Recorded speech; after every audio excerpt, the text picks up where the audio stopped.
Donc, je disais, nous ouvrons Colossiens 1, à partir du verset 21. Or, vous, autrefois, vous étiez exclus de la présence de Dieu, vous étiez ses ennemis à cause de vos pensées, qui vous amenaient à faire des œuvres mauvaises. Mais maintenant, vous voyez qu'il y a un avant et il y a un après. Il dit, mais maintenant, Dieu vous a réconcilié avec lui par le sacrifice de son Fils. Donc, vous n'êtes pas réconcilié par rapport à vos œuvres. Vous n'êtes pas réconcilié par rapport aux actes que vous aurez posés. Mais vous êtes réconcilié par le sacrifice de son Fils. Parce que Jésus s'est sacrifié et que vous avez accepté ce sacrifice. Bien évidemment par la puissance du Saint-Esprit. Parce que d'aucuns me diraient, mais c'est moi, non, si il ne disait pas oui, il devait faire comment? La Bible est claire, c'est pas le Saint-Esprit. Dans 1 Corinthiens 12, verset 3, la Bible est claire, que nul ne peut dire que Jésus est Seigneur si ce n'est pas le Saint-Esprit. Nul ne peut dire que Jésus est Seigneur si ce n'est pas le Saint-Esprit. Alors il dit, mais maintenant, Dieu vous a réconcilié avec lui par le sacrifice de son Fils, qui a livré à la mort son corps humain pour vous faire paraître, bien-aimé, pour vous faire paraître saint, irréprochable et sans faute devant lui. Oh, extraordinaire, glorieux. Awesome. Great, glory. Il vous a fait paraître saint. Je dis amen à cela. Irréprochable. D'autres versions disent encore irrépréhensible, sans faute devant lui. Justement par le sacrifice de Jésus qui nous rend saints, irréprochables, sans faute. Je suis sans faute, je suis irréprochable, je suis saint. Parce que beaucoup ont peur des mots. Ce n'est pas moi qui dis, c'est la parole de Dieu qui dit.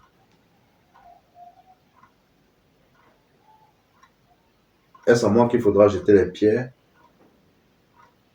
Je crois en ce que la parole de Dieu dit.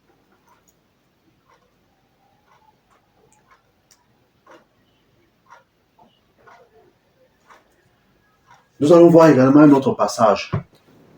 Rapidement, nous allons voir Romains chapitre 3. Romains chapitre 3. Nous allons lire à partir du verset 22. Romains chapitre 3 à partir du verset 22. Dieu déclare les hommes justes par leur foi en Jésus-Christ. Et cela s'applique à tous ceux qui croient, car il n'y a pas de différence entre les hommes. Oh là là! Dieu déclare les hommes justes par leur foi en Jésus-Christ. Bien-aimé, c'est la foi en Jésus-Christ qui te rend juste. Ce n'est pas ce que tu fais qui te rend juste. C'est la foi en Jésus-Christ. Dieu déclare les hommes justes. Car il n'y a pas de différence entre les hommes. Tous ont péché en effet et sont privés de la gloire, de la glorieuse présence de Dieu. Verset 24. Et ils sont déclarés justes par sa grâce. C'est un don que Dieu leur fait par le moyen de la délivrance apportée par Jésus-Christ. C'est un don. Vous voyez, c'est un don. Et on sait qu'un don, on ne le reprend pas. Quand tu as fait un don, c'est un don. Et c'est Dieu qui a fait ce don. Est-il un homme pour reprendre son don? Il dit c'est un don que Dieu leur fait par le moyen de la délivrance apportée par Jésus-Christ. Une fois de plus encore, c'est l'œuvre de Christ à la croix qui nous rend justes. Ce don-là que Dieu nous a fait. Et c'est nous qui avons l'habitude de dire que si Dieu ouvre une porte, qui peut la fermer? S'il ferme, qui peut l'ouvrir? Mais c'est le même Dieu qui dit qu'il nous a fait le don. Il nous a déclaré juste par la foi en Jésus-Christ.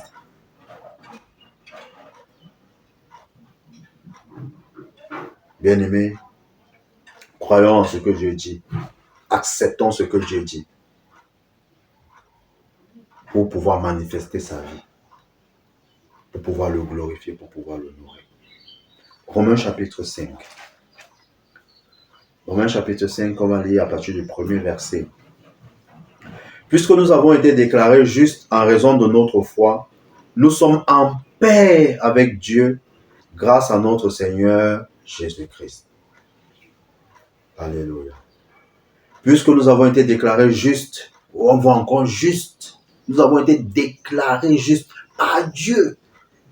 Qui peut venir dire le contraire? Qui peut s'opposer à ça, bien-aimé?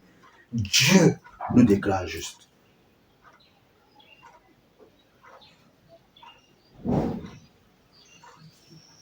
Peut-être je vais donner l'image d'un tribunal. Le tribunal dans lequel nous sommes accusés. Jésus est notre défenseur ou alors notre avocat. Et le diable est celui qui nous accuse. On va dire ça. Et Dieu est le président du tribunal. Maintenant, Jésus nous défend. Et comment il nous défend? Parce que le diable accusait et Jésus a versé son sang. Et le diable a utilisé justement la loi, parce que la Bible nous dit que le péché entre véritablement en vigueur, officiellement en vigueur par la loi. Parce que c'est la loi qui disait par exemple, tu ne convoiteras point. C'est en ce moment-là que l'homme est devenu conscient du péché à cause de la loi. Et comme il ne pouvait pas accomplir toutes les exigences de la loi, c'est pourquoi Jésus est venu. La Bible nous dit dans Matthieu 5, le verset 17, qu'il n'est pas venu pour abolir la loi, mais pour accomplir la loi. Parce que personne ne pouvait accomplir cette loi. Il fallait un sang innocent, il fallait un sang pur. Parce que rappelez-vous que dans l'Ancien Testament, le sacrifice qui devait être offert pour les péchés du peuple, c'était un agneau d'un an pur, sans défaut. Donc, c'était un sacrifice pur, parfait qui devait être fait. Et vous voyez que ce sang-là couvrait simplement le péché. Couvrait pour un an. Oh, bien aimé. Pour un an, ce sang-là couvrait le péché. Pour un an. Pendant un an, on ne se souvenait pas de leur péché. Parce qu'il y avait un sacrifice. Quand vous lisez Lévitique 16. Maintenant, le sacrifice de Jésus, le sang pur de Jésus, le Fils de Dieu, a coulé. Le diable n'a plus rien. Parce qu'il nous a justement justifiés. Les fautes, les fautes dont on nous accusait, par le sang de Jésus, il nous a rachetés. Il a pris notre place. C'est pourquoi nous ne devons rien, nous ne devons plus rien au diable. Rien du tout. Parce que Jésus, par son sang, nous a rachetés. Et il y a eu un échange. Il a pris notre saleté, il a pris nos péchés sur lui et il nous a donné sa sainteté. Il nous a donné sa pureté. Il nous a donné sa gloire. Bien-aimé.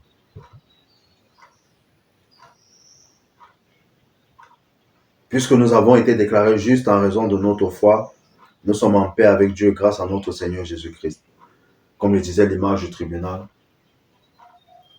le sang a coulé et le président du tribunal dit adjugé. Oui. Affaire conclue. Non coupable. Déclaré non coupable. Non coupable. Innocent. Alléluia. Par lui, nous avons eu accès au moyen de la foi à ce don gratuit de Dieu dans lequel nous nous trouvons désormais établis. Et notre fierté se fonde sur l'espérance d'avoir part à la gloire de Dieu. Par lui, nous avons eu accès au moyen de la foi à ce don gratuit de Dieu dans lequel nous nous trouvons désormais établis. Et notre fierté se fonde sur l'espérance d'avoir part à la gloire de Dieu.